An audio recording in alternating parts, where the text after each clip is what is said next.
Welcome to the Real News Network. I'm Paul Jay in Baltimore. In Venezuela, President Hugo Chavez, after a long fight against cancer, lost that battle. He was a man who lost very few battles.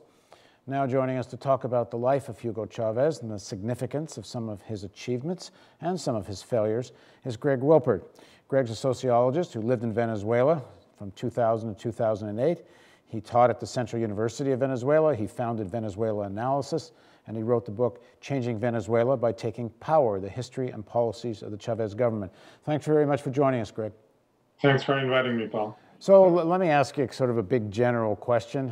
First, when history looks at the life of Hugo Chavez, what will people think will be his biggest, most significant historic achievement? And then we'll look at what might be looked at as his failure. Well, it's going to be difficult to say because he's been such a controversial figure. I mean, perhaps one of the things that will stand out more than any other is precisely his controversy. Whereas, some obviously are saying that is people who support Chavez, such as myself, will say that he achieved a tremendous amount. He put socialism, the project of socialism, back on the map, on the world stage.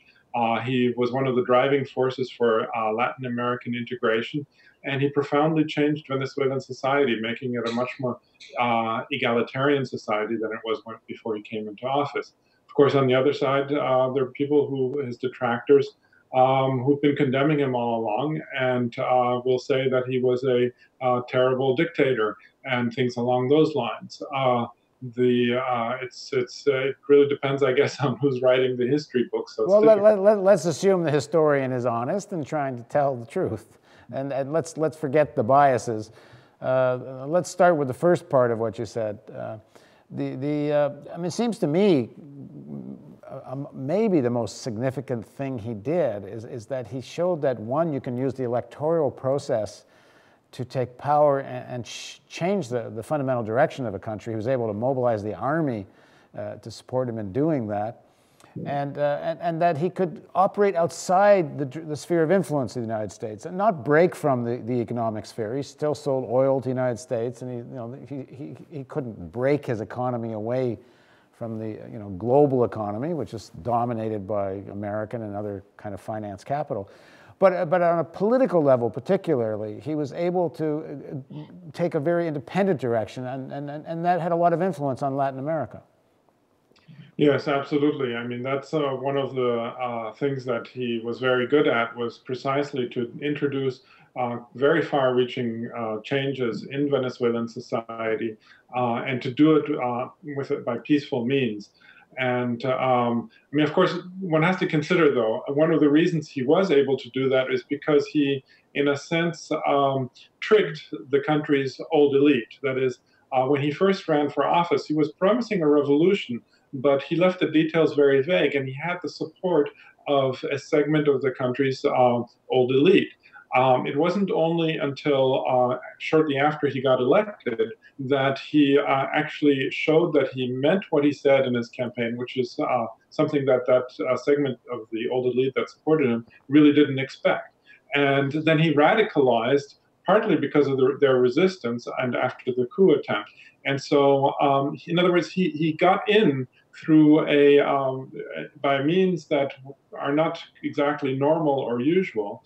But once he was in, of course, he was kept on being legitimated through elections. Yeah, to talk a little bit about that moment, that period during the coup, because if I understand it correctly, it really did radicalize him. That he didn't have such a worked out agenda in the beginning, but after the coup, it turned him much more in a socialist direction. Yes, definitely. After the coup, but not only after the coup, there was also the shutdown of the country's oil industry. After the coup, we actually moderated it a little bit.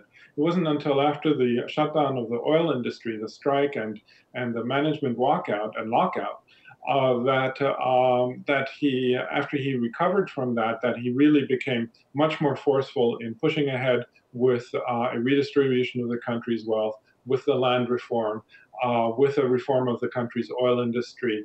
And it wasn't really until his re-election in 2006 that he declared himself to be a socialist, seeking to institute a socialist society in Venezuela, although he campaigned on that. but it wasn't really until 2006 that he laid out a program, a more detailed program for that. So really quickly, just two or three of what you would consider the most important accomplishments, and then let's talk about things that he and his supporters hoped he would have accomplished and didn't. But start with some of the numbers of what was accomplished. Well, I guess in the economic or socio-economic scale, there's the most important thing is having turned Venezuela from being one of the most unequal countries in Latin America to one of the most equal ones, or actually the most equal ones in terms of income. It's a complete turnaround, and that's quite dramatic. If you look at statistics about income inequality, Venezuela has now the least income inequality of South America. Right after Cuba in any case. And then the other thing is that he halved the poverty rate. He decreased the extreme poverty rate by 2/3. So those are very important changes in people's standard of living that have taken place.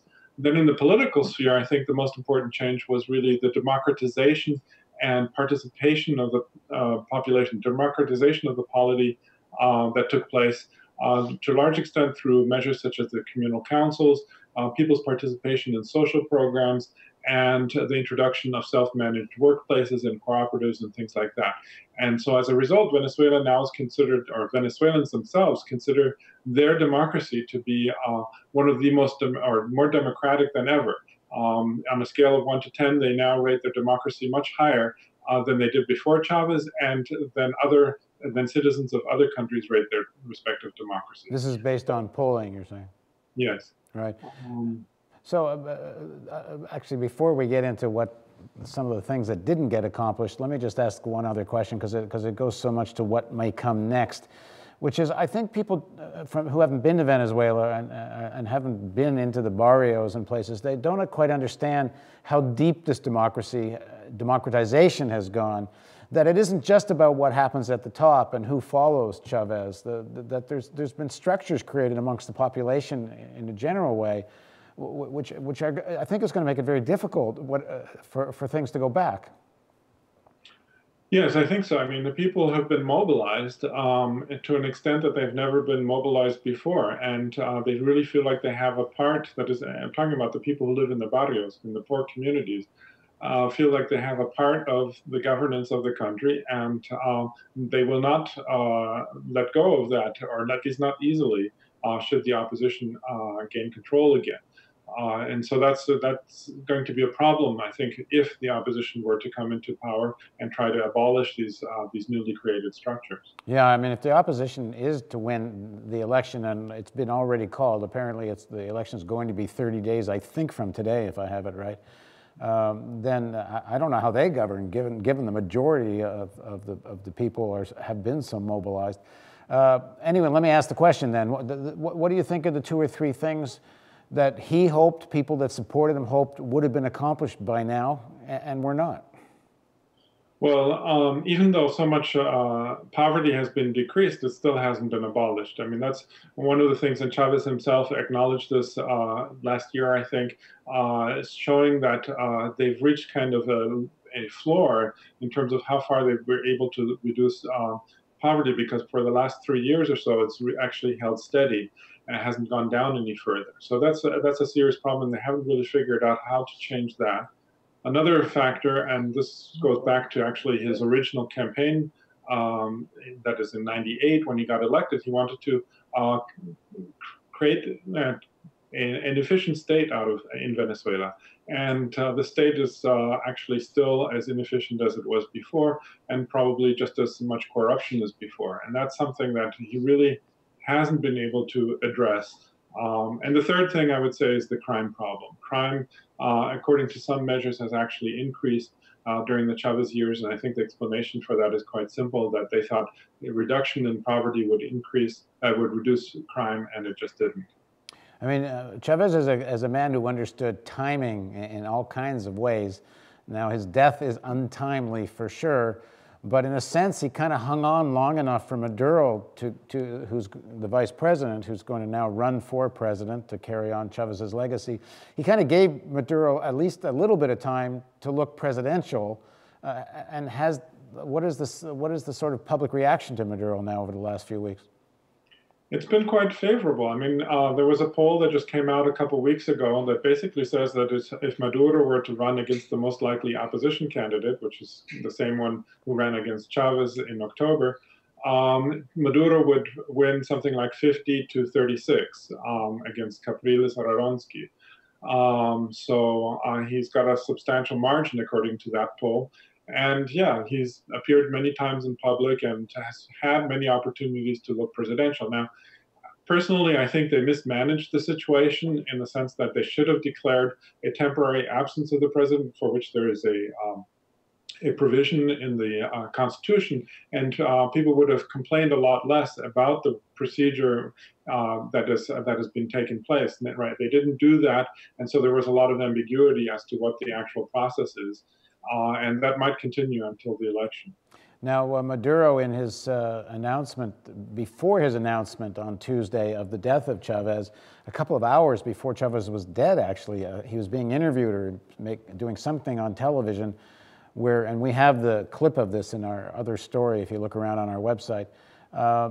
He actually suggested that Chavez believed, and he believes, that the cancer was was deliberately inoculated, is that the word, into Chavez. I mean, they think this is a form of assassination. He said someday they hope a scientific commission will be able to unravel this.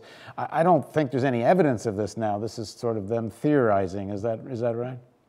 Well, Maduro, what he said was that they have some indications that might be the case, and that they would like to that he would like to set up a scientific commission to investigate whether there's any truth to that theory. He didn't say that this is what happened. He just said that there's some indications that this might have happened.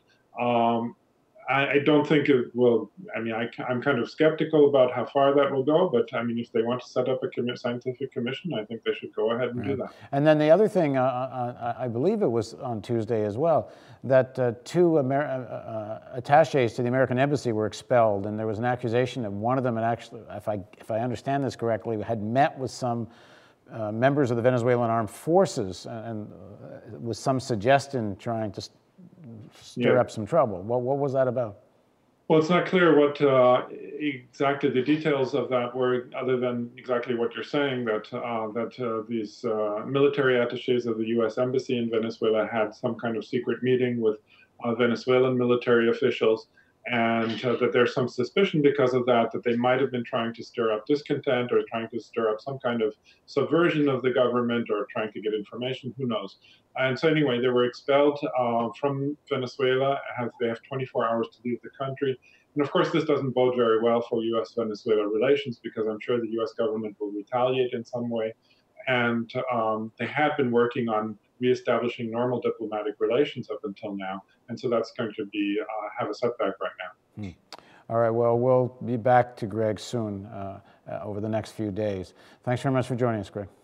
My pleasure, thanks. And thank you for joining us on the Real News Network.